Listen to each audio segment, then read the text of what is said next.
In every state, actually, there are mandatory reporting requirements for people who are perceived by the state to be vulnerable and at risk of harm. And sometimes that's children, and sometimes that's vulnerable adults, and sometimes it's older adults by definition. And it just depends on the state where you live, what the different regulations might be. And basically it says that certain people, sometimes professionals, and sometimes just people who come in contact with those vulnerable folks, are required to report when they suspect that there's abuse or neglect or exploitation going on, and report to a state agency that offers protection for those people. Almost every state in the country has a mandatory reporting law for either elder abuse or vulnerable adults. And in many states, domestic violence and sexual assault advocates may be considered mandatory reporters.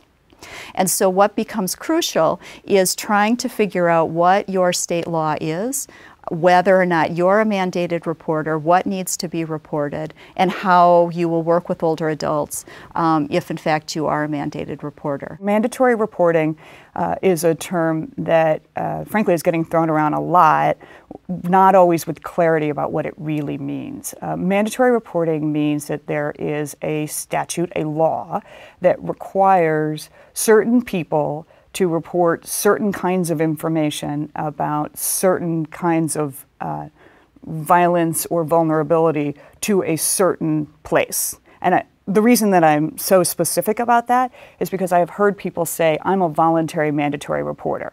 There's no such thing. If you are mandated to report, then it is defined in the law. And I've heard people say, well, I'm a mandatory reporter, so that means anytime I'm in a room with somebody from Adult Protective Services, that means we speak freely. That's not what it means. It is a requirement that if you become aware of abuse to a specific kind of adult, and it's defined differently in every state, but it often is an adult who is 60 or older, or an adult who is vulnerable and unable to protect themselves. If you learn of abuse to that person, then you're required to make generally a phone call to some kind of a hotline or to law enforcement. Many people watching this video will be advocates, victim service providers, and curious about under what circumstances in their work they might be required to report. Everything depends on where you are, what state you're working in, and also the protocols of your agency. So that's not a decision that anyone should have to make in a vacuum. Hopefully your agency already has protocols about how and when to make those reports that you should be familiar with. If it doesn't, then maybe you can go to your team and talk about developing some protocols. But also you can work with your peers and with your managers to figure out when is an appropriate time to make that kind of report in consultation with your state law. I mean, look at what the state law requires and when it requires those kinds of reports to be made.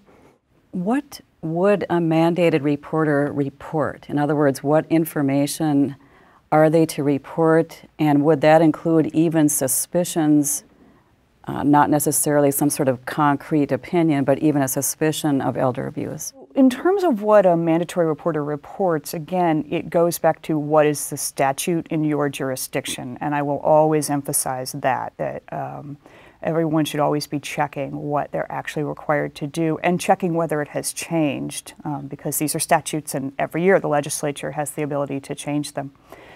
But often what it is a reasonable suspicion or a reasonable belief that abuse has happened or is ongoing, or that someone is in danger of harm. And the important thing to remember about mandatory reporting is that no one thinks that that system requires the reporter to be an investigator. In fact, the intention of the system is that reporters will turn information over to investigators who will then go and seek more information. So you're not under any duty to go looking for information. Typically what a statute will say is it will give you a list of things that you must share if known. And that might be the name and location of the victim, the name and location of the perpetrator. Sometimes it'll say a description of what happened, or what is the information that you received that leads you to believe that there has been abuse.